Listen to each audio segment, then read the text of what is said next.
Here we are. Good morning, Facebook Live family. Welcome to Center for Spiritual Living, Greater Boston Sunday celebration. And we are at 50 Dudley Street in Cambridge, Massachusetts. And we are a community and family of spiritual seekers. Would you agree? Yes. Absolutely, we are. So my name is Rev G, and I, along with Rev Ed Tansey, are the founders and the spiritual leaders of this beautiful community of light. And we are so blessed that I am here today. I feel I'm blessed here today because I'm standing in for the time that Rev Ed is choosing to take some self-care for the next 3 months. And so we feel very blessed that this community is blessed enough to have two spiritual leaders so that we can carry on and move forward in this teaching. So at this center we learn, study, and practice what? The science of mind philosophy, right? And it was founded by Reverend Dr. Ernest Holmes.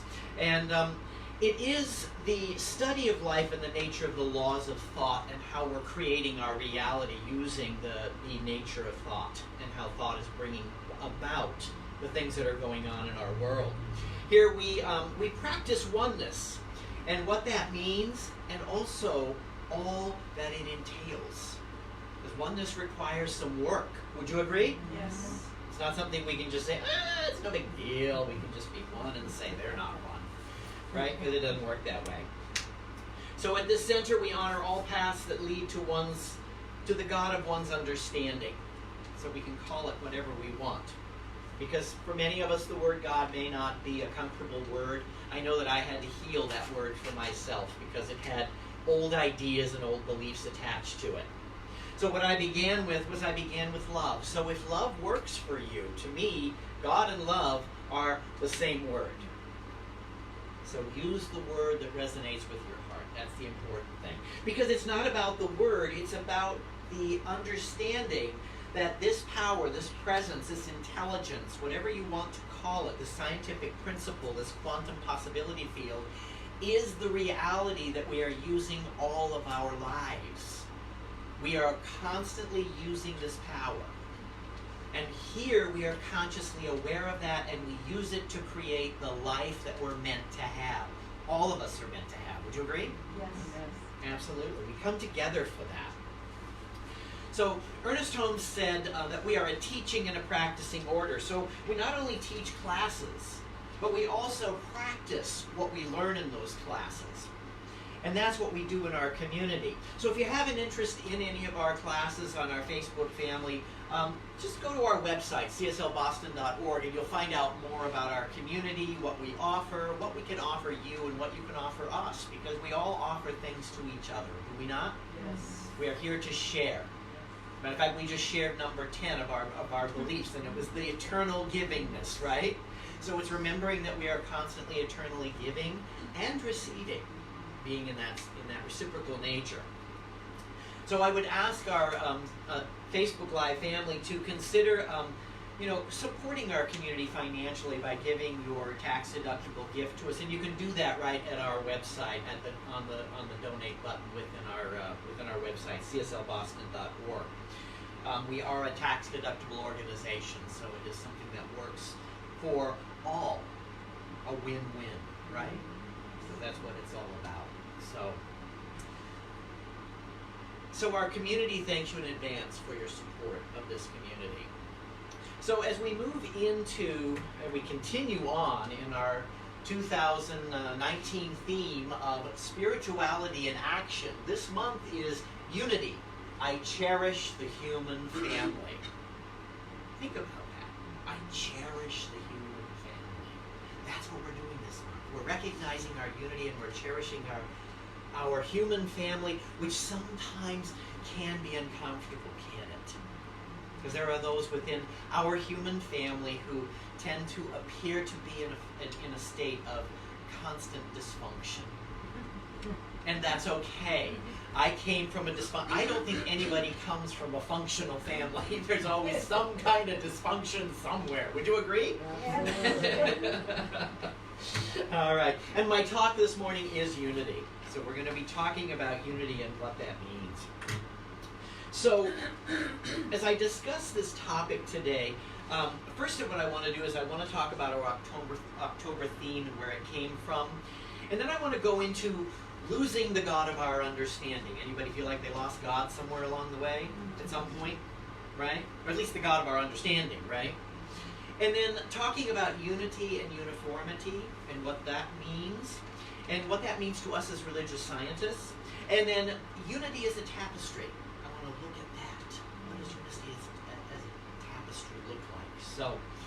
So we are following the prophetic justice principles that were laid out by Reverend Dr. James A. Forbes of the Riverside Church. And he reminds us that we can use this as faith communities to look at our leaders and their policies, and then go within and do our spiritual work around how do I show up in that.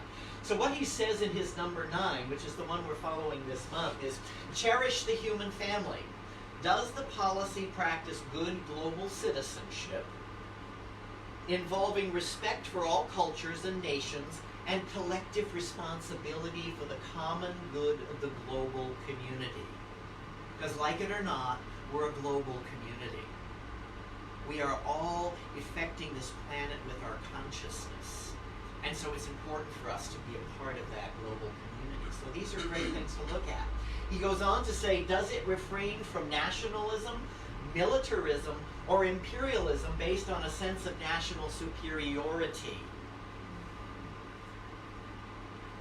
Today, more than ever, this is important.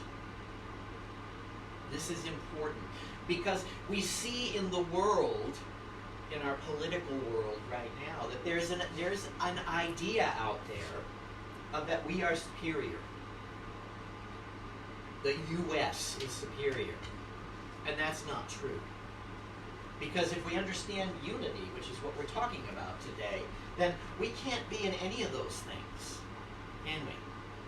So if I call to you that if your spiritual, or if you're not your spiritual leaders, but your political leaders are not calling to your heart, I ask you to do your spiritual practice.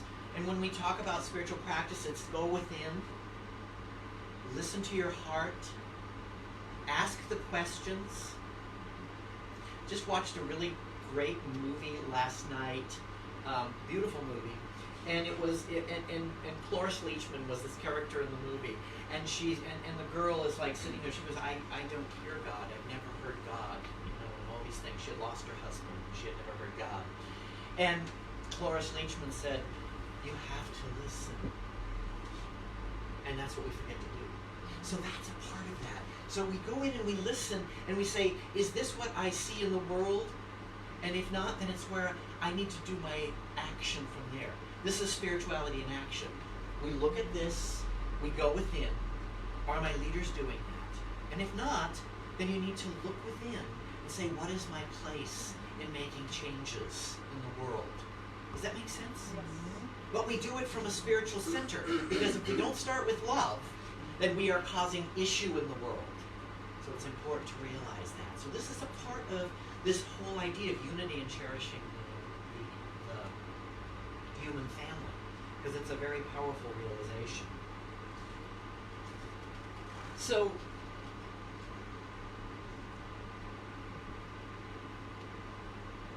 for those of you who are following us on Facebook, or may not be following us on Facebook, I had put out there that the book of the month is The Principle of Oneness. And that's the book that we're using, which is perfect for the unity and the whole theme of the month.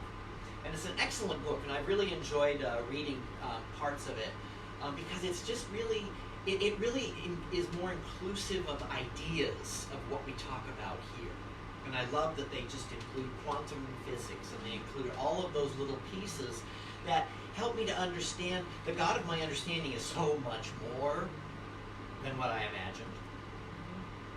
It's so much more than I can even truly conceive in my mind. Because our finite minds are kind of limited, right? They're way smaller than the infinite mind. So what I love about this book is that it really talks about these powerful ideas. And so one of the things that's in the book, I just wanted to share this quote from the book. And that is that choose to love every facet of yourself unconditionally. You think that's a good start? Yes. Right? Most of us here have learned that loving ourselves unconditionally is a tough job. Right? We have to work at that. Because we're taught, loving yourself is conceited. Not in the sense that we're talking about. It's not about conceit. It's about loving ourselves unconditionally, because if I can love myself, it's easier for me to love you. Right? So, you are a complex, multi-dimensional being, and loving yourself requires identifying, accepting, and loving of all our seeming separate parts. Because I can love myself and then I can say, well, my butt's big. Right? Can't I? It's like, no, we don't say that. So I have to love that part too, right? We have to love all parts of ourselves. This includes your personal self. And I love this broader self, other people. Because there is that broader self. We're in the world. We're constantly moving within each other, around each other, right? So we're constantly bumping into each other in a sense. So it's important to do that. And then it goes on to say balance of the physical world. Nature, activities, concept, experiences. It's not on there, but experiences is a big one, right? Yes. Absolutely. And then the collective, which he calls universe or God. So there's those pieces that make all of that up. So when we talk about this thing about cherishing the human family, would you agree that this is a good way to start? Yes. A good way to begin in our life. To find out who we are. Because it's important to realize that. We have to know who we are. And we have to start by loving ourselves. Because I can't truly love other people until I love myself. So it's very important to be there. So, has anybody ever felt that you lost God or the universe at some point in your life? Or at least the God that you understood? I know that happened for me. When I was a kid, I remember this God that I had was awesome. It was my imagination. It was freedom. It was a world that was so big and so full of possibility. And then what happened? What happened from when I remember when I was a kid in Sunday school and, Jesus loves you and all of this other stuff. And then all of a sudden I went into the big church with the big people. And I did this when I was young. I did this, it was like a Christmas Eve service or whatever it was. And I noticed that the God there didn't love you as much. All of those adults didn't have that same sense of love that I did as a kid. And I found it hard. It sort of was the beginning of my journey on spirituality. Because I started to say, there's something I need to know here. Because what happened is, like many of us I'm sure, is that I started to buy the dogma and I started to buy the doctrine of religion. And religion told me so many times that I was not one with this God out here. I needed an intermediary, or I needed this, or I needed that. And I was like, that doesn't seem right to me. It doesn't feel right to me. So it was the beginning of my spiritual journey. So it's a very powerful realization when we understand that. And so what I found is that as I started to grow through that, and I still was kind of on that journey, what I did was, in my late teens and early 20s, is I began on the journey of discovering myself. Anybody been there? Yeah, we've all been there, right? It's a pretty crazy time. It's kind of figuring out who we are. Now, for myself, part of my self-discovery was my sexuality and who I was in that place. And there was a movie years ago with, I think, what was his name? I can't think of his name right now, but the movie was In and Out. And it was about a guy who was in the closet and out of the closet and in the closet. Well, that's actually, when I saw that movie come out, I said, wait a minute, that's my story. Because I actually did that, There was a part of me, like, when I was very young, I knew my sexuality. When I was very young, I knew that. And yet, I started to question it because of human experience, right? What I was being told, what I was being taught. And so, when I first came out, I was like, came out with a vengeance. I was the biggest queen on the face of the earth. I am telling you, it was like crazy. But I was feeling free in who I was. And then what happened is the world started to push back on it. And when it started to push back on it, and when I went home, and my parents, meaning well, wanted me to get things straight, I found myself going back in the closet. But there was still that part of me that kept saying, what are you doing? But I wasn't listening. Anybody ever done that? So that was a part of my journey, was to find out who I was. And when I did finally come back out and realize it was okay to be gay, it was okay to be who I was as an individualized expression of God. And that was before I fully understood this teaching, or it had ever been presented in my life. But there were things around me that I was picking up on. So I was starting to get it. And so I used to say back then that I kept the door to God open to crack. Little did I know that this infinite power, with just that crack, was filling my entire life. Because it was me, and I was it. I was the deity that I was searching for. I was searching for the very thing that I was. But I didn't know that. So I would say that I kept it open to crack. And I used to have amazing and miraculous things happen in my life, even without a deeply spiritual practice. And that just kept me on that piece of my head in that journey, saying, I want to know more about this deity, this divinity, this God, if you will. And so it kept me on that journey. And so it's just so interesting that, Ernest Holmes, he talks to us, and I'm going to share this quote in just a moment here, but he talks to us, and he said this on the Sermon by the Sea, and this was August 15th of 1959. I was not quite 1 year old when he shared this. But he's speaking to me, and he was speaking to me even before I knew it. So he said, everything that lives proclaims the glory of God.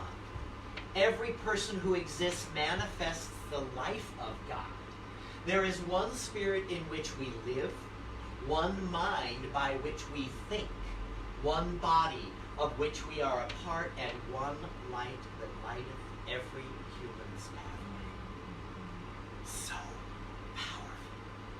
That was the God of my understanding, and the God I was searching for. And it took me many more years before I found that God through finding Ernest and finding his teaching. But this is it. And it's proclaiming, everything that lives proclaims the glory of God. Now there are times, and as I said before, he was speaking to me in this. And I know, I can see by looking at your faces that in many ways he's speaking to you as well. He's speaking to our hearts. What we want to know and what we want to believe is the truth. And that is when we can get into alignment with that. Like, if you think about it, if I got up every day and I imagined myself that everything lives and proclaims the glory of God, looked for that in everything in my world, would I not have an awesome day? Yes. And there are times when I'm in my spiritual practice, clearly deeply in my spiritual practice, that I have those times. So what stops us on the other times? What stops us from having that amazing, recognition that everything that lives proclaims the glory of God? For me, it's my stinking thinking. Right? Stinking thinking. I'm not thinking in alignment with the truth. I'm buying the human experience as reality. And that's just an experience. We are spiritual beings having a spiritual journey in a human experience. Think about it. And that's okay. And so it's moving out of those limited ideas and those limited judgments. So when I run into those people who test me in seeing that, because there's those people who know exactly where your buttons are, and they seem to be able to press them with ease and grace. Right? So I have to realize that those individuals, that those people, are just as much a part of that everything that lives proclaims the glory of God as am I. Right? And that's where the test begins, or that's where the work begins. And I don't want to say work, I want to say the spiritual practice begins. Because it's not work. It's not work. It may appear to be work to some people who want to just go on life without having to move through any difficulties. And yet, the difficulties are still there, are they not? So I have a choice of doing spiritual practice and being in alignment and finding much more joy, even in the tough times and in the difficult times. So it's important to realize that and be a part of that. So when I get caught up in this thinking I forget who I am, would you agree? I forget who I am. So Ernest Holmes talked to us about, why we can't, I love this. I actually put in my notes, I said, why can't they all be like me? Why can't they all be like me, right? Think about that for a minute. If everybody was like you, life would be pretty boring. There'd be no joy. There'd be no pushing us into better places to be that we could be, right? Because it is that. It's that place where I have to look at you and say, I find something in you that I really love. And it's not in me. And yet we are one, so it is in me. So it's that. And sometimes those people who push our buttons are actually the people that we see things in ourselves that we're not so comfortable with. Right? And that's a part of that, disconnecting those buttons so that they don't have power over this anymore. Because I do my inner work and I say, why does that cause me an emotional charge?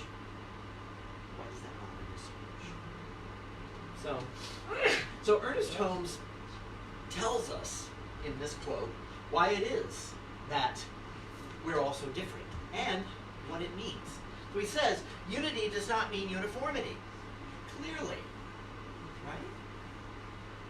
Yet we can still be one and still be individual. So it doesn't mean uniformity. Our unity with other people does not mean that we must think and act as they do. Well, thank goodness for that, right? Because then I can be who I am. All it means is that we should get along with them. Oh, really? Come on, Ernie. But it's true. It's learning how to get along with them without giving up who I am. And he goes on to talk about that.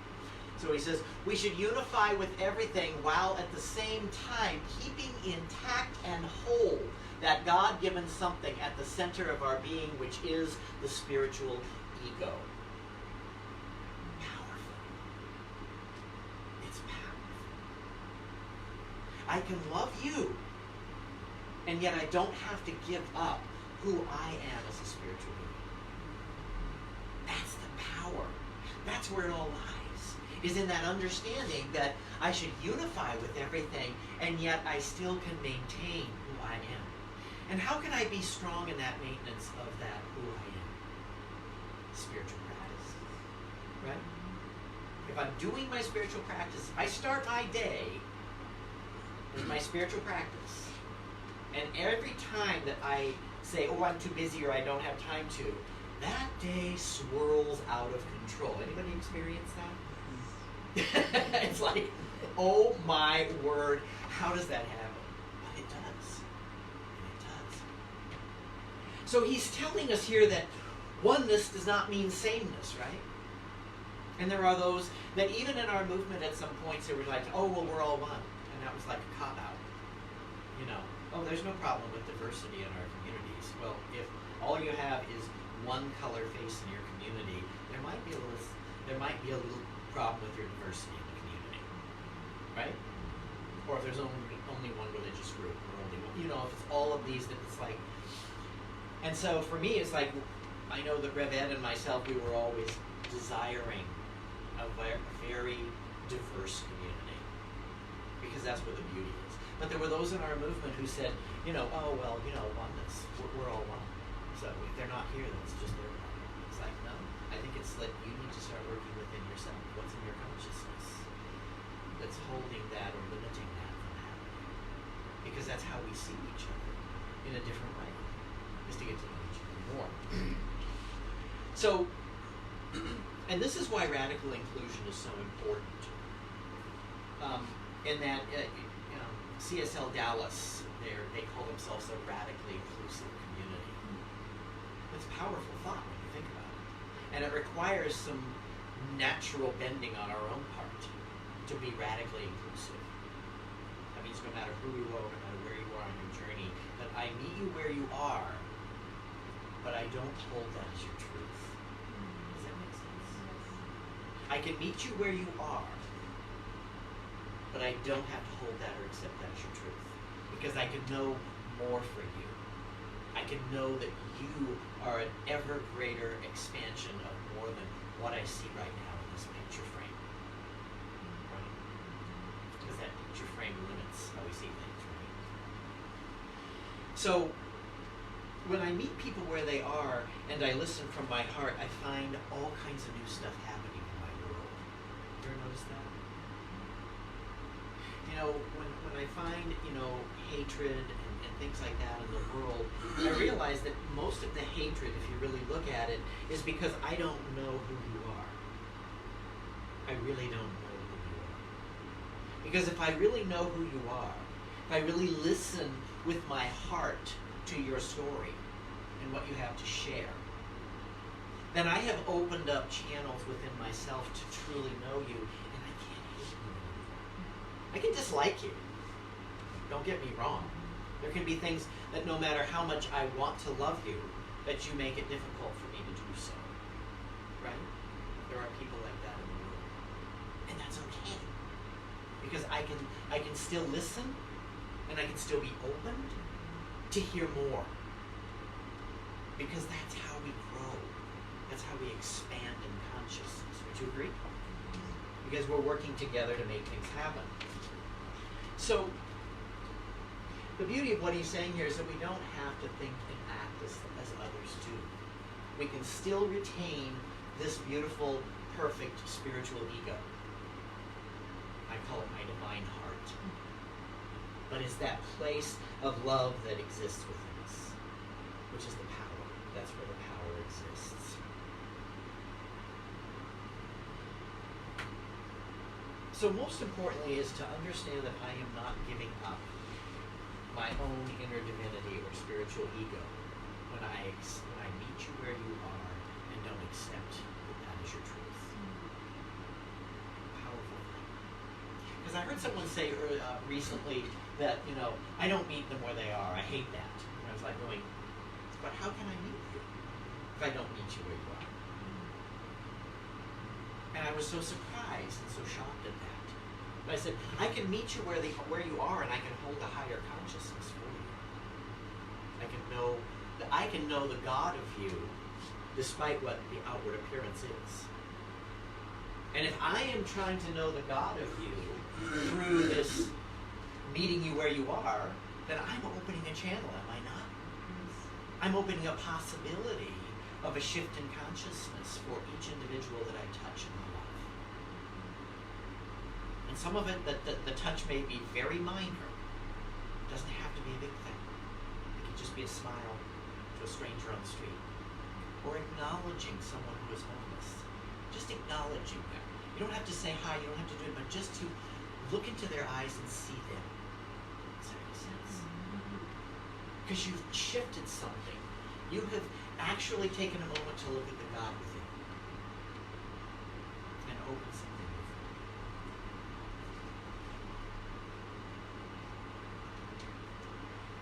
So something that commonly comes up, especially as a spiritual leader, is that there's always someone who has a problem, has this thing or that thing or whatever it is that's going on, and they want you to fix it. And what I always do is when people come to me with a problem or situation, is I ask you to have you done your work. And so you say, well, what is this work? Well, we talked about it a couple of times, haven't we? Have you done your spiritual work? Right? Have I done whatever that work is? Now, if I'm new to this, I may not know what that means. So let me just talk about it. So what I'm asking is that when a situation arises, a difficulty, a person, or whatever it is that's going on in the community, I will always ask you to say, did you do your spiritual practice? Did you do prayer? Did you do meditation? Did you do any of the things that looked deeper into what's causing this emotional charge in our life? Because whatever it is, when we have a problem, it's because there's an emotional charge of something that we may not be realized is there. So if I can go into meditation asking, what is it about so-and-so, or this experience, or whatever it is, that's causing this inner experience? What is it? And just be quiet. Go into meditation and just listen. What do I need to know? This is the thing that I many times ask myself when I run into an individual who shakes me or sets me off. And we have someone in our national theater who is constantly setting me off, and yet I have to bring myself back. Because it's not the truth.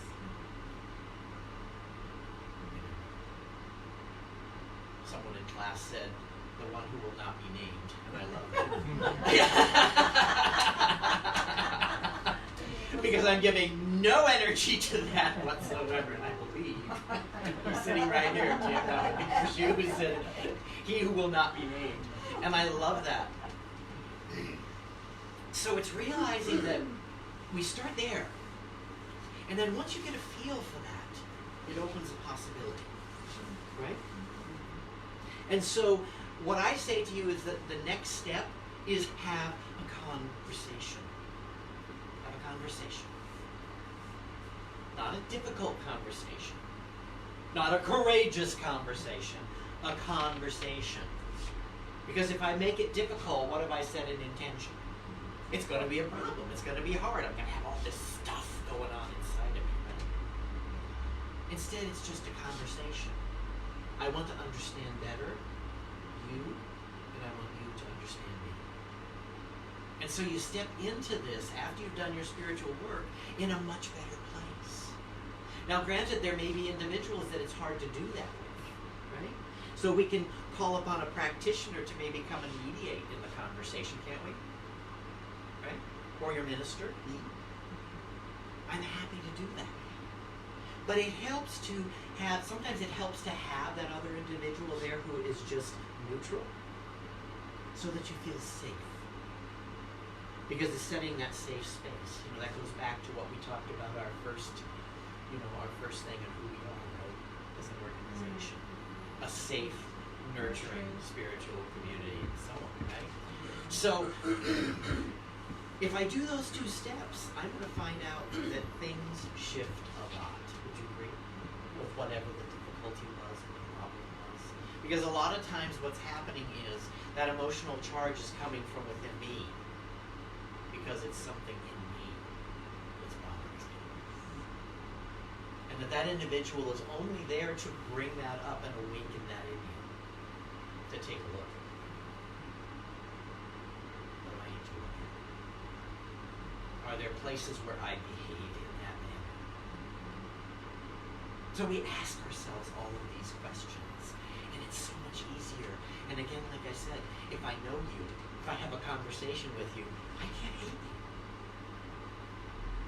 Hate has no power when love is the overarching energy. Would you agree? it dissolves it. If I truly am in spiritual love, the agape love, I can't hate. It's not possible. I can maybe dislike, but I can't hate with that charge of energy. Because if there's hate, there's something going on in me. And that's where I need to start. Agree? That's where we have to start. So that's why I ask you to do your work. I ask you to do your work if there's ever a situation. So this brings us to Ernest Holmes and what he said, about us being a teaching and practicing order, because I will call you to do your practice, practice, practice. Because how do I get good at this? Practice, practice, practice. Thank you, Barbara. Yes, indeed. But that's so true. It is by practicing this. He said we are a teaching and practicing order. If I'm not practicing, I will always call you to do your practice. I will always call you to do that. And if you choose not to do your practice, then I will have to love you and release you. Because I can't help you. There's nothing I can do to change that unless you're willing to do your inner work. So that's what I'm here for, is to remind you where your inner work needs to be done. That's my job.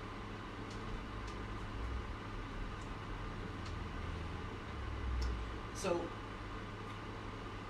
I want to go into that piece that I talked about as looking at humanity as a tapestry, or unity as a tapestry. There was a time when CSL was two separate organizations. There was International and there was United, and they had busted apart way back in Ernest's day. And they had this beautiful conference. I believe it was in New Orleans. I think this is where they had this amazing ritual. And the ritual was that they had this huge heart. And it was like kind of made out of like fencing kind of thing. And then they had all of these beautiful different colored ribbons. And everyone was given a ribbon and was asked to put it into the heart in a way that calls it in. So by the end of this conference, all of those different colored ribbons, and some of them hanging down in the middle, they would go all the way through, some of them hanging off the end. By the end of that conference, there was this gorgeous heart in just a multitude of colors and ribbons. That was unity. That was not conformity. That was what oneness is all really about. That together, all of those pieces made up this beautiful energy. And for the community, it was like at a time when we were coming together as one organization again. And there was a lot of energy, there was a lot of community says, I'm never going to join, we're going out independent, we're leaving, we're not going to have any part of this. But there were many of us who said, no, it's time to be one again. How can we talk about oneness and say we're not going to be one with them? We're teaching the same thing. Maybe we're doing it differently, but we're still teaching the same thing, science and art. So we had to come together in unity. And that heart represented that coming together in unity. Because each one from each side was coming in differently. It was beautiful, powerful. And it made such a difference, I think, for everyone. So, Ernest Holmes tells us that it is right and necessary that we should be individuals. I agree with that. How about you? Right? If two persons were exactly alike, we would be unnecessary in the scheme of things. Wow.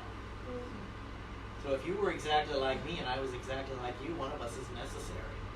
That would really suck. Right? So we all are interconnected as cells in the body of God, as Martine spoke about a couple weeks ago.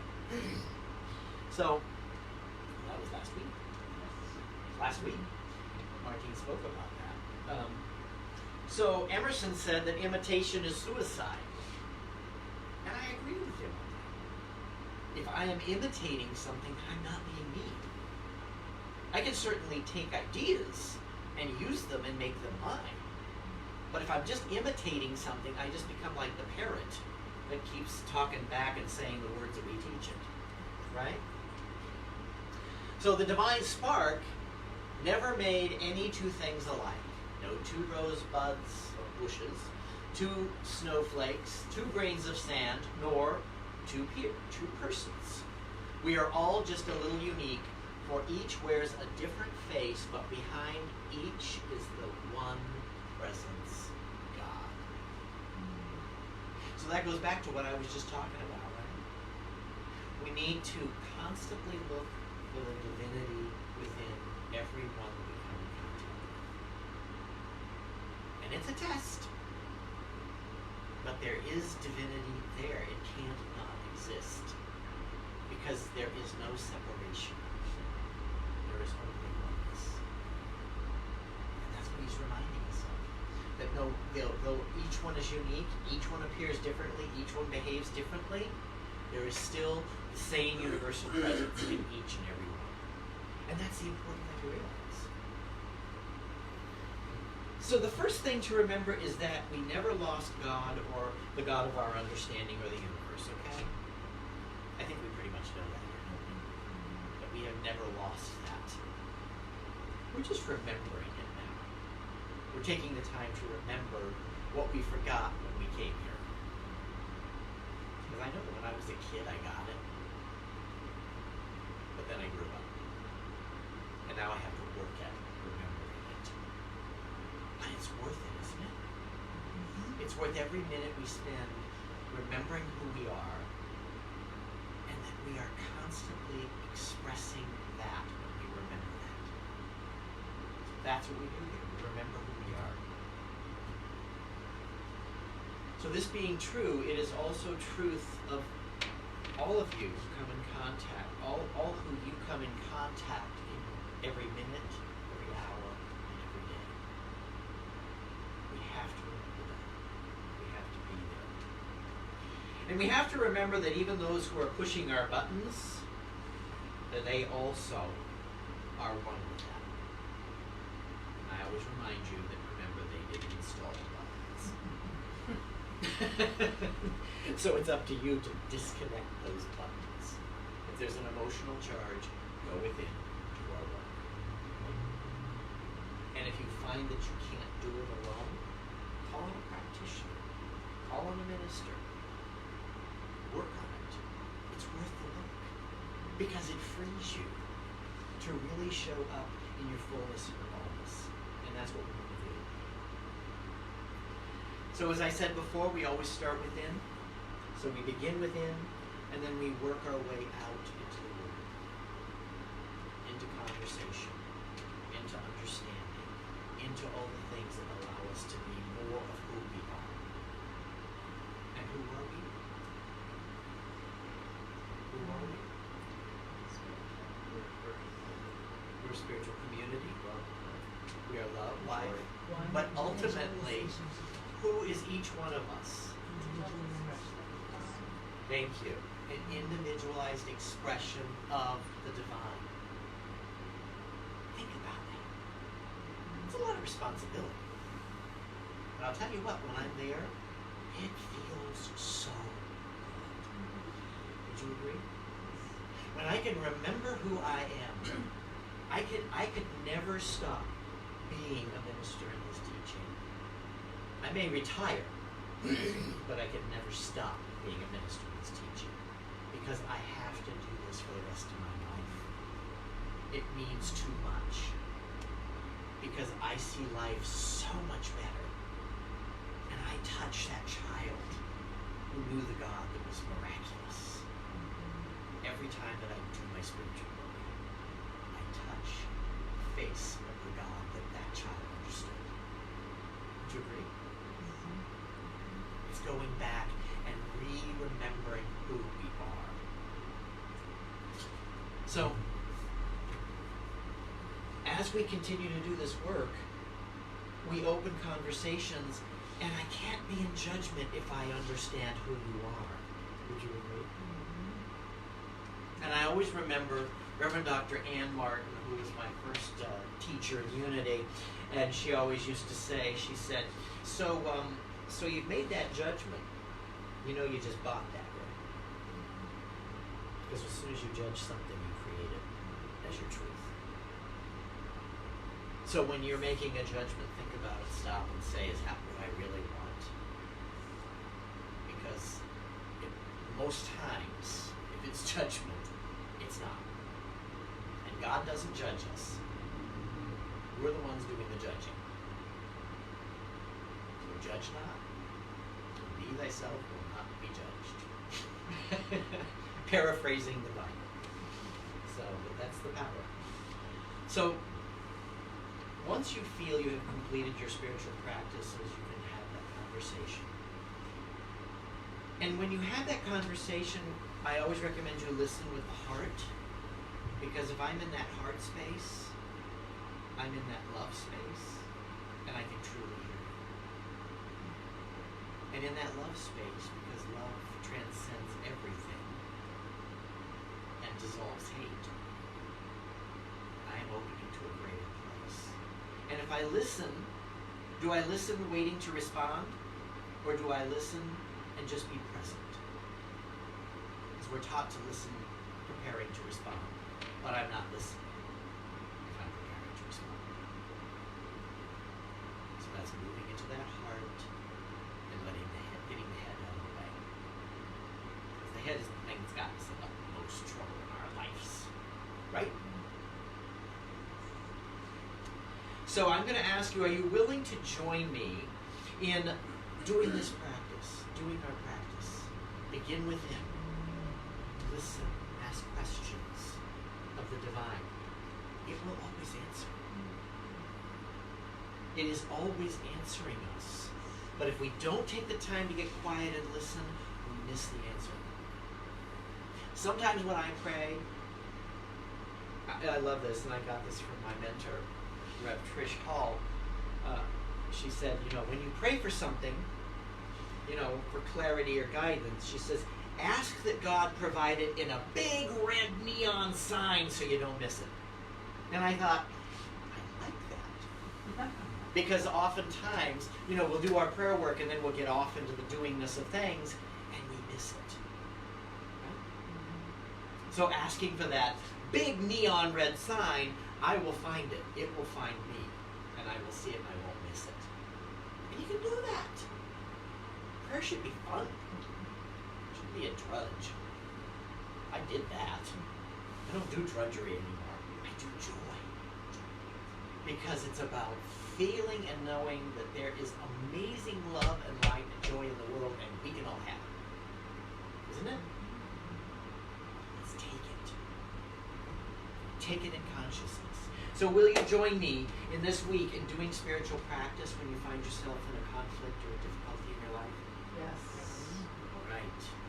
I hold you to that. Because I believe that together, as we continue to work on ourselves, that we will become amazing and awesome individuals, and this community will become an amazing light right here in the Northeast. Would you agree? Yes. So let's do this and make it happen. Namaste.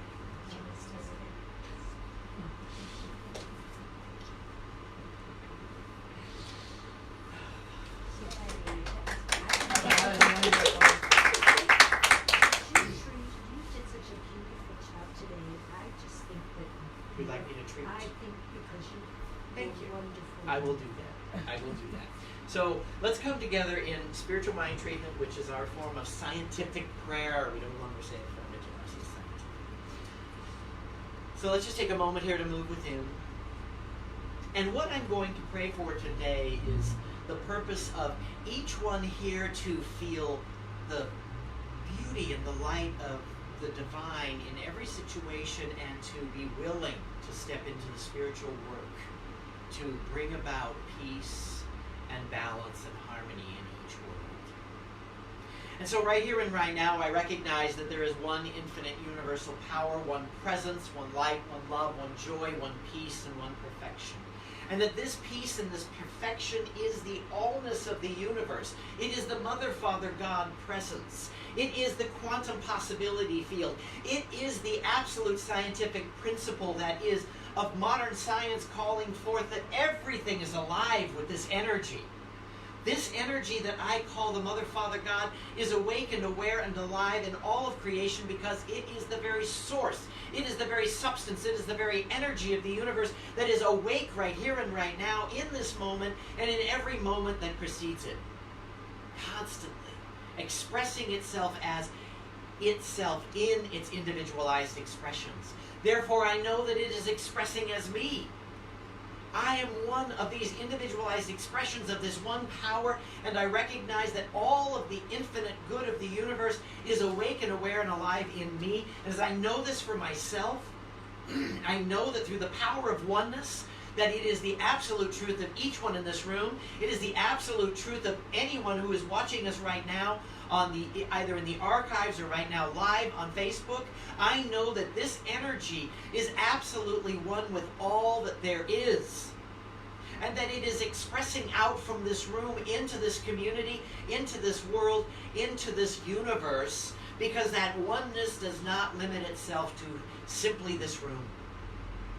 That there is a oneness that is beyond anything that is understandable, and right here in this oneness is what I am going to claim for each one right here, right now, that this divine truth is awakened, is uplifted, and enfolding each one as they step forward into practice.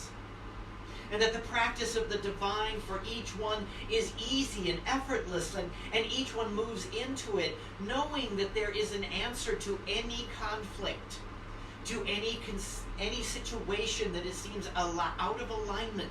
That the divine truth is awake right here and right now. It is awake in the political spectrum.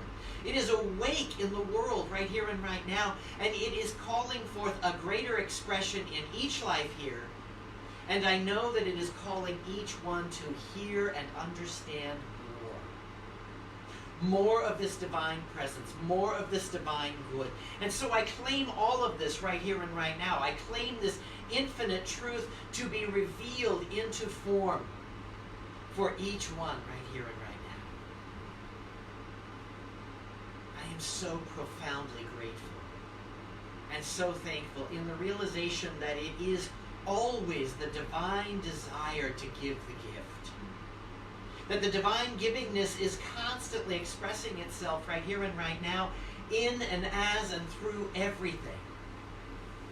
And so I know that this good is already revealed. I know that it is already complete. And I am so filled with joy knowing that it is the Mother, Father, God's good pleasure to give the kingdom to each one right here and right now. And so as each one steps into that kingdom of truth in their life, I know that this divine reality is complete, that the circuit is fulfilled. Right here and right now, I know it is done. And so I can just breathe this into the law.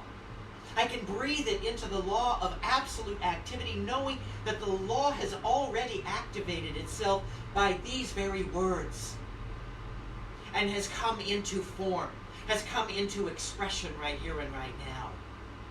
And so I can just simply bless this and know that it is done and fulfilled to this or something even better.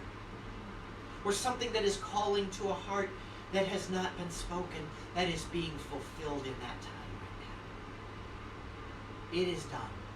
It is complete. And I say, blessed be, Amen, Ashe, Ah women, Hallelujah. And together we ground this truth by saying, and so it is.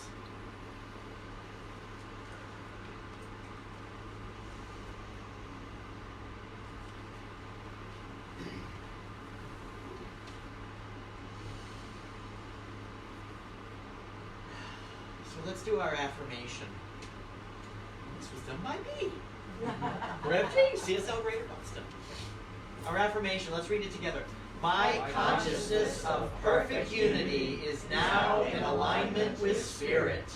I am one with all, and all of my experiences reflect this perfect divine oneness. Anybody want to claim that again? Let's declare and claim that. My consciousness of perfect unity is now in alignment with Spirit.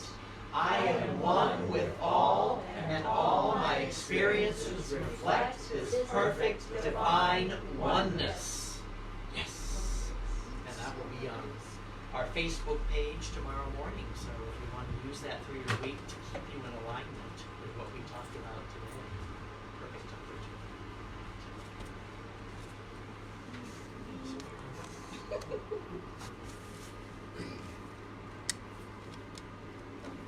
Welcome guests, but we don't have any guests.